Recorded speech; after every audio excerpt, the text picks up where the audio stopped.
নমস্কাৰ। আজি লকডাউনৰ তৃতীয় পৰ্যায় চলি আছে।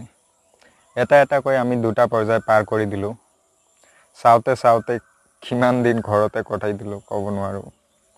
এনেকৈ চাগে জীৱনৰ প্ৰথমবাৰৰ বাবে চবে এইটো এটা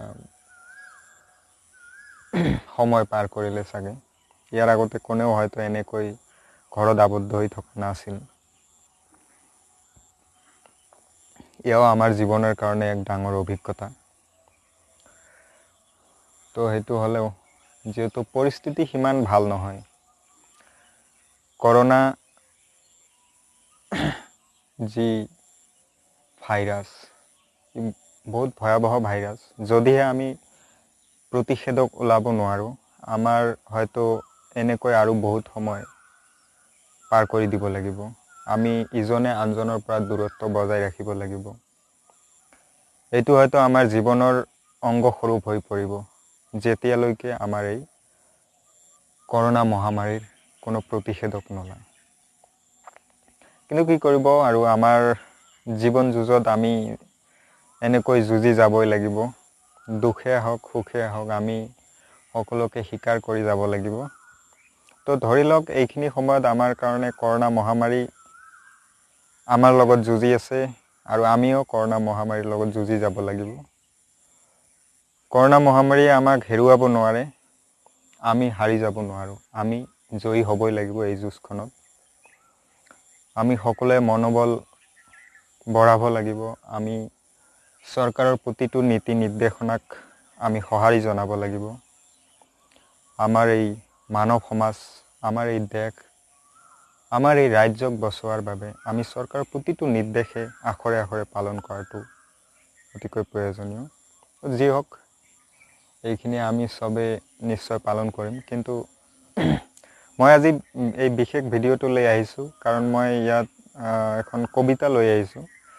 এই লকডাউনৰ সময়ত লিখা কবিতা আৰু কৰোনা মহামাৰীৰ সম্পৰ্কত লিখি উলিওৱা এখন কবিতা। তো কবিতাটো মই আপোনালোকৰ আগত পঢ়ি দিম। নাজানো কেনে হৈছে, যদি ভাল হয় আপোনালোকে কমেণ্টত জনাব, আৰু বেয়া হ'লেও জনাব দেই। তো কবিতাটোত ষ্টাৰ্ট কৰোঁ আৰু। কবিতাটোৰ নাম হৈছে সময়ৰ আহোঁ।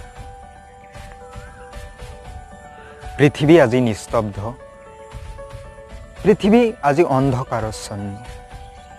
দিশে দিশে মাথো হাহাকাৰ, কৰোনা মহামাৰীৰ বিকট চিৎকাৰ। দুচকু মেলি যেনিয়ে চাওঁ, মাথো শূন্যতাহে বিচাৰি পাওঁ। যেন নিমিষতে শেষ হৈ যাব সকলোবোৰ। এতিয়া দুচকু মুদি সপোন দেখিবলৈও ভয় লাগে, কাৰণ আগৰ দৰে নানা ৰঙী সপোন চকুত নাভাহে। এতিয়া ভাহে মাথো কৰোনাৰ বিভীষিকা, কৰোনাৰ বিষম যন্ত্ৰণাৰ কথা। আজি গোটেই পৃথিৱী কৰোনাৰ বিৰুদ্ধে যুদ্ধ ঘোষণা কৰিছে।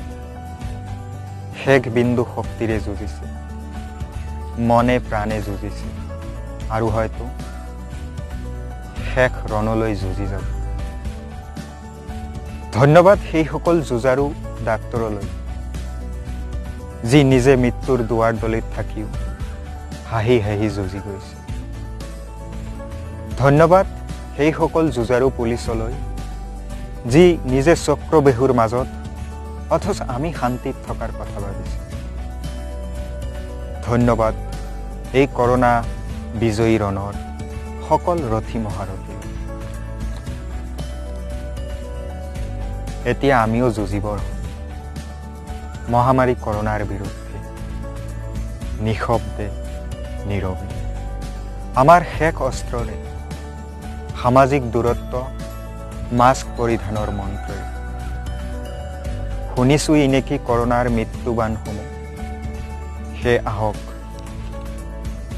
কৰোনাৰ বিৰুদ্ধে যুঁজিবলৈ সাজু।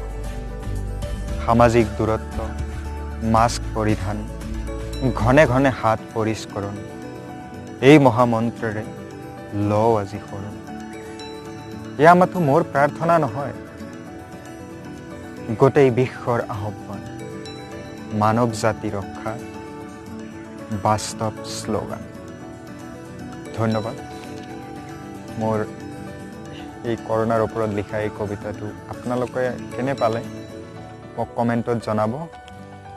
বেয়া পালেও মোক যদি কিবা ভুল হৈছে সেইবোৰ আঙুলিয়াই দিবলৈ চেষ্টা কৰিব, আৰু বেয়া পালে গালি পাৰিলেও একো লাভ নাই, পাৰিব পাৰে, কিন্তু মানে ভাল হ'লে লাইক কৰিব আৰু। ধন্যবাদ।